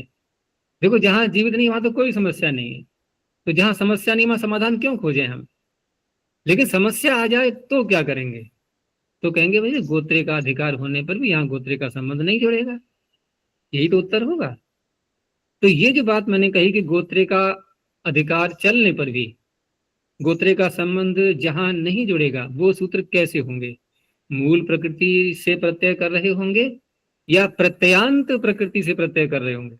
प्रत्यांत प्रकृति से। बस यही ध्यान रखना है अगले सूत्रों में। अच्छा, अब जो अगला सूत्र आ रहा है वो कैसा है? मूल प्रकृति ले रहा है या प्रत्यांत प्रकृति ले रहा है, जो आज का सूत्र है हमारा? प्रत्यांत। तो अब क्या करेंगे हम? अब युवापत्य में लाएंगे प्रत्यय गोत्रापत्य में, युवापत्य। तो वहां भी गोत्रे का संबंध हटा देना, ठीक है ना? बहुत आसानी से हटा देना, बिना कहे हटा देना, ठीक है ना? कहना ना पड़े मुझे। तो योश्च यानी कि यंताद इयंताच्य प्रातिपदिकात अपत्य फक प्रत्यय भवति। भले इन्होंने अपत्य कह दिया है सामान्य रूप से, लेकिन बात वहीं जाकर के पहुंचेगी कि हम पहुंचेंगे फिर युवापत्य में ही। तो अब उदाहरण जैसे दिया इन्होंने गार्ग्यायण वात्स्यायन, तो हम इसी को पहले देख लें कि गर्ग शब्द से हमें यहाँ लाना है, तो अनंतरापत्य में लाएंगे या गोत्रापत्य में लाएंगे? गोत्रापत्य। ठीक है, तो अब जो प्रत्यय आएगा फक, ये आएगा फिर युवापत्य में। तो गर्गस्य गोत्रापत्यम, या यूं भी कह लो अगर प्रारंभ से चलना है तो गर्गस्य अपत्यम गार्गे ही, ये कल भी चर्चा हुई थी, और गार्गे है अपत्यम, लेकिन प्रकृति कौन बनेगी? एको गोत्रे, ये भी ध्यान रखना है। ये सारे सूत्र काफी जटिल हैं थोड़ा समझने में, लेकिन फिर भी एक श्रृंखला हम बनाएंगे, उनको कड़ी से कड़ी जोड़ेंगे तो सब जुड़ जाएंगे आपस में। तो गर्गस्य अपत्यम गार्गी ही कह करके विग्रह भले ही कर लें हम गार्गे अपत्यम, लेकिन एको गोत्रे सूत्र को भी ध्यान रखना है ना। वहां प्रकृति का भी नियम कर दिया, प्रत्यय का भी नियम कर दिया, तो वहां प्रत्यय प्रकृति हमारी गर्गी ही रहेगी, और गर्ग प्रकृति से हमने यह प्रत्यय ले लिया, ठीक है ना? तो गार्ग्य शब्द बन गया। अब गार्ग्य शब्द बना करके सूत्र के पास आए, अब हमें गार्ग्य की संतान बोलनी है। अब विग्रह करेंगे हम गार्ग्यस्य अपत्यम कह लो या वापत्यम कह लो, बात एक ही है। तो वहां पर इसने कर दिया फक प्रत्यय। तो फक प्रत्यय की प्रकृति क्या बनेगी अब? गार्ग्य या गर्ग? गार्ग्य। गार्ग्य बनेगी। अब ये थोड़ी यहाँ थोड़ी लग जाएगा एको गोत्रे, हम गोत्र में कर ही नहीं रहे। स्त्रीणाम। हाँ, गोत्राद यूनी, युवापत्य में करना है तो गोत्र से होगा, ठीक है ना? गोत्र से होगा, और गोत्र भी वहां पर, वहां जिसका नाम गोत्र है उस शब्द से, ठीक है ना? अर्थ वैसे ही लेना है। तो ऐसे ही वत्सस्य अपत्यम वात्स्य ही, वात्स्यरपत्यम वात्स्य, वात्स्यस्य युवापत्यम वात्स्यायन। अब इयंत में आ जाओ, तो दक्षस्य अपत्यम, अब स्वयं बोलो, अब मेरी बुद्धि का प्रयोग मत करवाओ, अब स्वयं बुद्धि लगाओ, कैसे करेंगे अब इसको, इसका हल बोलो। दक्षस्य अपत्यम दाक्षिः। सूत्र भी बोलते जाना। अतः अतः ने अनंतरापत्य में किया, गोत्रापत्य में किया, अनंतरापत्य में किया। ये सब में करता है, सीधी सी बात है ये, इसने किसी का नाम लिया ही नहीं है, ठीक है ना? ऑलराउंडर है ये, सब में करेगा ये। तो अभी हमने अनंतरापत्ति में किया, अब आगे बढ़ जाओ, विग्रह करो आगे। दक्षेरपत्यम, अभी क्या बना लिया था शब्द? दाक्षेरपत्यम, तो दाक्षेरपत्यम बोलना ऐसे ही है अभी। अब दाक्षेरपत्यम कह करके हम प्रत्यय किस में लाना चाह रहे हैं, गोत्र में या अनंतरापत्यम? गोत्र में, तो प्रकृति कौन सी पकड़ेंगे अब? दक्ष, कैसी है प्रकृति ये? अकारांत। अकारांत, फिर क्या लगेगा सूत्र? अतई, फिर वही लग गया भाई, वो तो इसलिए लग गया ना, वो नाम ले ही नहीं रहा है, गोत्र में कर रहे हो आप, किसमें अनंतरापत्य में कर रहे हो, वो तो सब में लगता ही जाएगा, जब तक कोई बाधक नहीं आएगा तब तक लगता ही जाएगा कि नहीं? बोलो। जी, दाक्षी का अर्थ दक्ष की अनंतरापत्य संतान, और दूसरे दाक्षी का अर्थ दक्ष का पौत्र, दक्ष का पौत्र, वो भी दाक्षी कहलाएगा। अब यहाँ इस सूत्र का विषय बनाइए कि दाक्षेरपत्यम। अब हम दक्ष से नहीं करेंगे, अब दाक्षी से करेंगे युवापत्य में। अब फक हो जाएगा, अब फक हो जाएगा, क्योंकि हम मूल प्रकृति थोड़ी पकड़ रहे हैं, अब तो गोत्राद यूं नहीं लगाएंगे ना। अब गोत्र क्या था? गोत्र यह बना था दाक्षी, तो दाक्षी से अब यहाँ पर फक प्रत्यय आएगा, अब बनेगा दाक्षायण, ऐसे ही प्लाक्षायण। आगे है द्वीपादनु समुद्रम ये, और सुतंगमादिभ्य इय इत्यतो न भवति।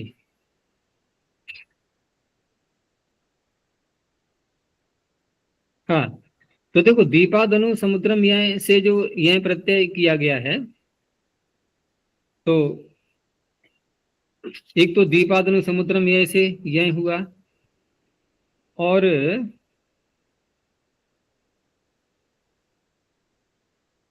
यहाँ उन्होंने प्रश्न ये उठाया है, जैसे कि दिया है इसमें न्यास में दिया हुआ है कि अथ द्वीपादनु समुद्रम यह इति यो, अच्छा ये तो इसके लिए है, यही योष्ट सूत्र के लिए, कि आपने जो यहाँ यह प्रत्यय का ग्रहण किया है वो कैसा है,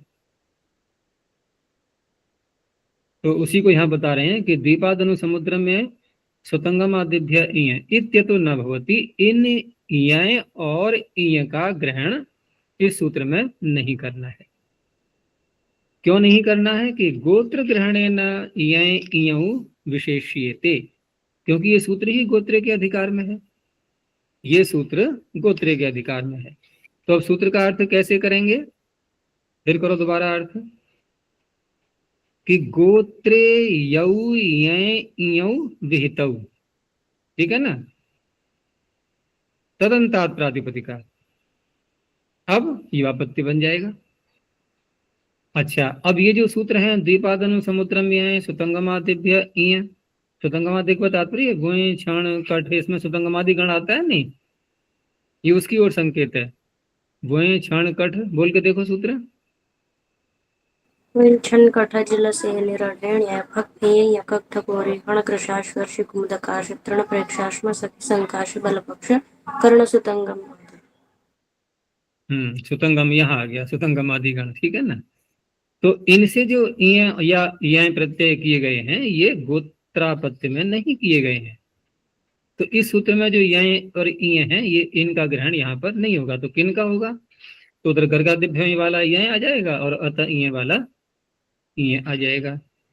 तो गोत्र ग्रहणेन यय विहित विशेष्यते तदंतात्तु यूनि एवं प्रत्यय। अब क्योंकि गोत्र में विहित यय और इय और तदंत प्रातिपदिक लेना है, तो फिर ये सूत्र भग प्रत्यय कहाँ करेगा? कहा यूनि, अब तो करेगा ही युवापत्ति में। तो इस तरह से यहाँ पर भी गोत्रे की अनुवृत्ति आएगी, तो लेकिन वो प्रकृति का बनेगी विशेषण, वो प्रत्यय का नहीं।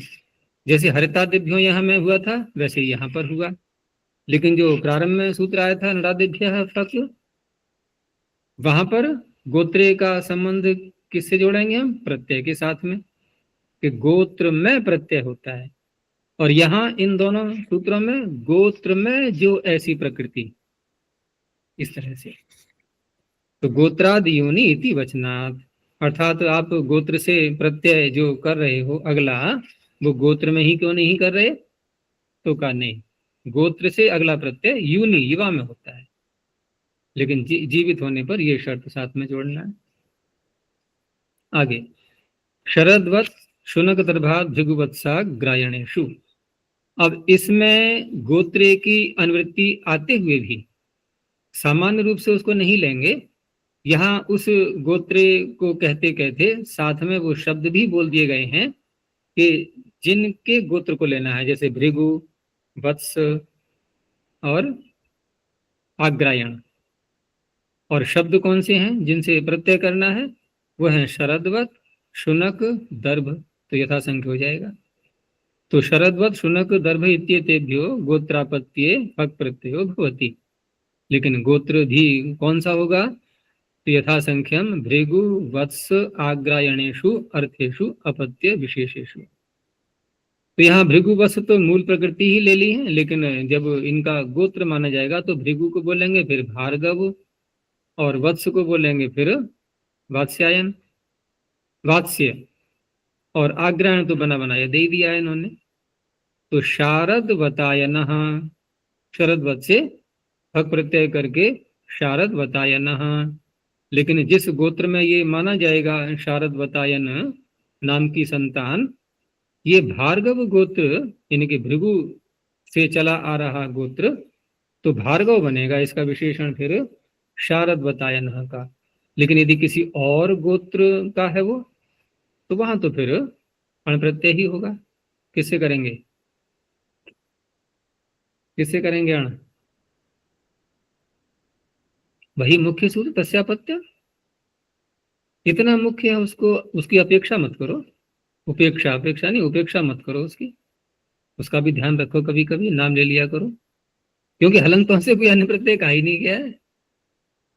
शरदवत शब्द हलंत है ना, तो अतः ही है तो लगेगा नहीं, अण तो हो ही जाएगा। अण में तो कोई विशेषण लगा ही नहीं गया है, कैसा होना, कैसी होनी चाहिए प्रकृति। ऐसे ही अगला शब्द है शुनक, तो शौनकाय न भवति, लेकिन कौन से गोत्र का? कि वात्स्यश्चेत्। और भिन्न है यदि तो शौनका। अब यहाँ प्रश्न उठेगा कि जब शुनक है तो ये तो अकारांत है, अतः ये लगना चाहिए। अब क्या करें? तो शौनक कैसे बनेगा फिर? तो शौनक में हम कोई अय प्रत्यय करने वाला कोई सूत्र है? जैसे अन्वेषानंतरी विदादिभ्यों आदि, इन्होंने किसमें स्वीकार किया है ये? शौनक में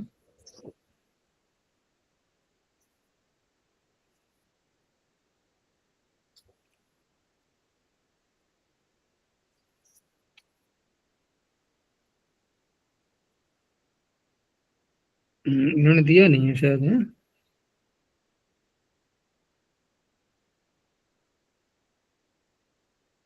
दिया नहीं है, लेकिन वो जहां भी होगा, क्योंकि वैसे तो अतः ही की प्राप्ति होती है, क्योंकि तस्यापत्यम का अपवाद तो अतः ही बैठा हुआ है। लेकिन यहाँ पर जब हम ये इसको शौनकः बना हुआ देख रहे हैं, तो किसी न किसी गण में हमें स्वीकार करना होगा। जैसे अन्वेषानंतरीय विदादिभ्यों करता है, उसको ले लेंगे। आगे है दार्भायणो भवति आग्रायणश्चेत्, और अन्यत्र दार्भी, यहाँ लग गया था ये। हाँ लिखा तो आगे लिखा है, ठीक है। तो शरदवत शुनक शब्द विदादी, तो जो मैं सूत्र बोल रहा था ना वही आ गया कि शरदवत शब्द में भी इन्होंने तस्यापत्यम से नहीं किया है, जो मैं बोल गया था पीछे। तो ये भी विदादी के अंतर्गत आने के कारण से वहां भी आय प्रत्यय ही हुआ है, और शुनक शब्द से भी आय प्रत्यय हुआ है। ये दोनों ही विदादी गण में आ रहे हैं। अब गणों का ध्यान रखना तो बहुत ही कठिन है कौन से गण में क्या रहा है। अगर यही रटते रहे ना तो फिर पहुंच गए वेदों तक, फिर नहीं पहुंच पाएंगे सारा समय इसी में निकल जाएगा। तो यूं ही समझ लेना है बस, इन्होंने कहा तो मान लो, बाबा वाक्यम प्रमाणम, कोई छानबीन करने की आवश्यकता नहीं है तो ताभ्याम अयोपवाद फक, ठीक है ना। तो उनसे जो अय की प्राप्ति हो रही थी उन दोनों शब्दों में उस सूत्र से, उसका अपवाद ये फक है। लेकिन अन्य किसी गोत्र का कहा जाएगा तो वही अय प्रत्यय होगा। आगे द्रोण पर्वत जीवंताद अन्य तरस्याम, अब ये विकल्प कर रहा है, बस इतना ही अंतर है, कोई ज्यादा अंतर नहीं है। तो गोत्रे इत्येव, गोत्र की तो अनुवृत्ति आ ही रही है। तो द्रोणादिभ्यो प्रातिपदिकेभ्यो गोत्रापत्य अन्यतरस्याम फक प्रत्यय होती। तो विकल्प से कहा गया है तो इयोपवाद, तो दूसरे पक्ष में फिर इय ही होगा।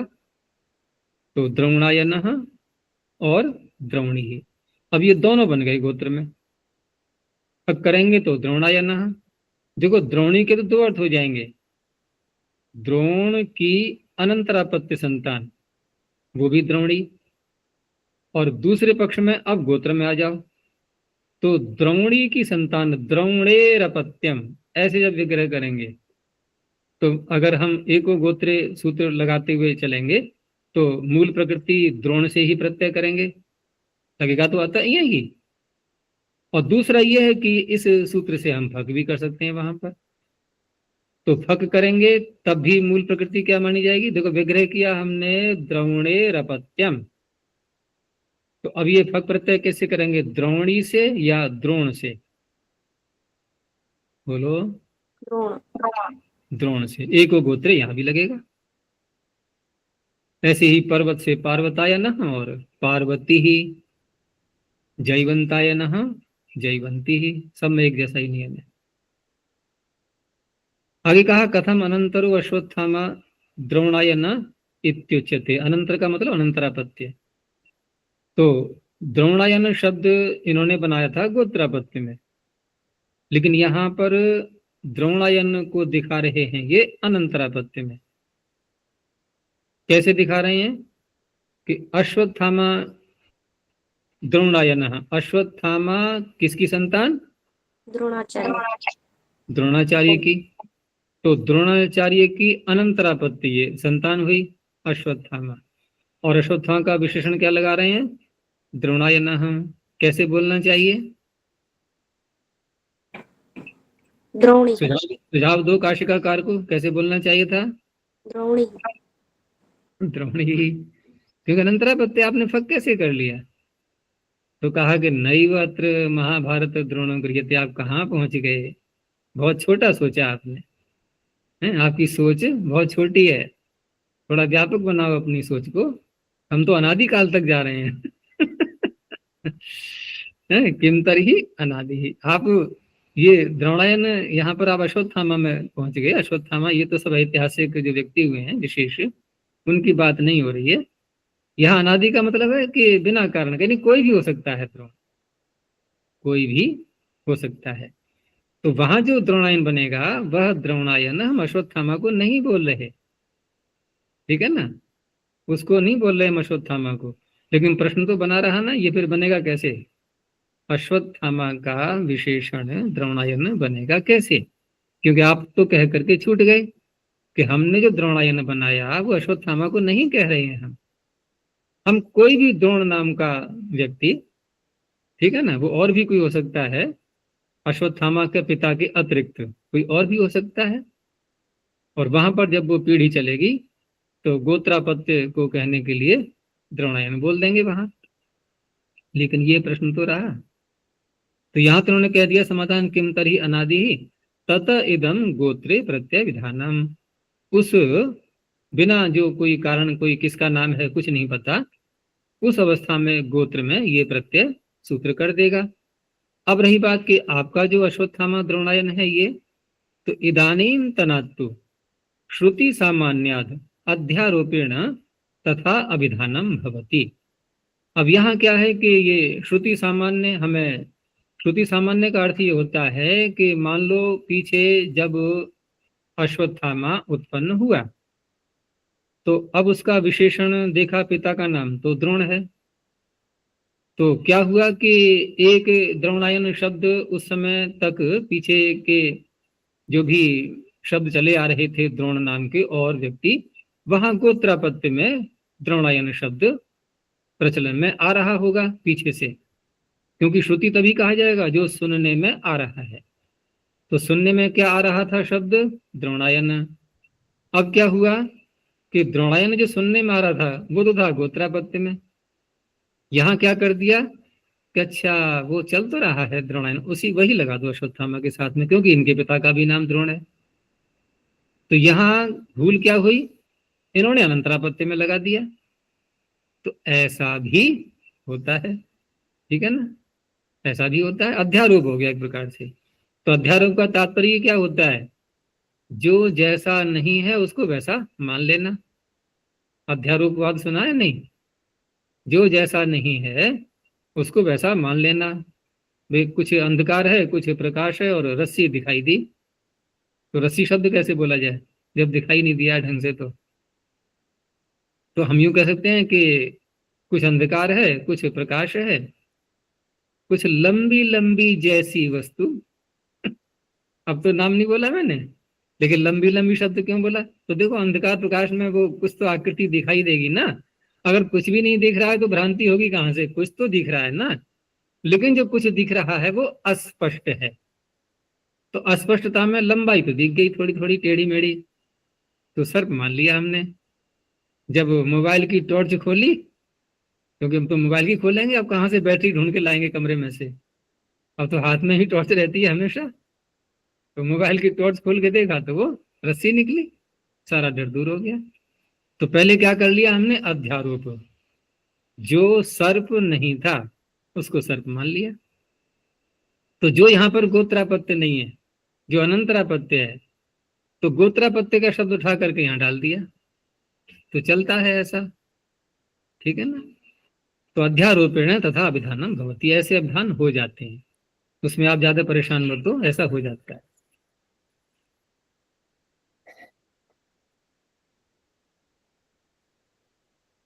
तो अभी इतना ही रखते हैं, बहुत देर हो गई है, ठीक है, फिर देखेंगे।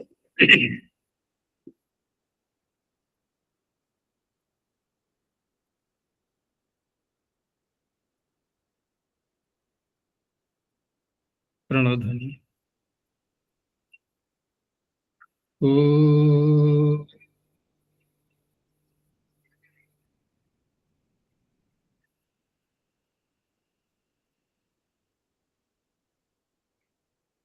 ओ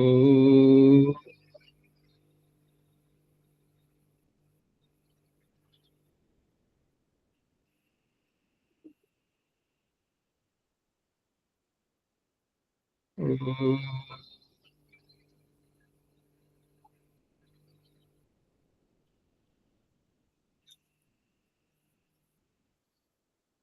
शांति शांति शांति।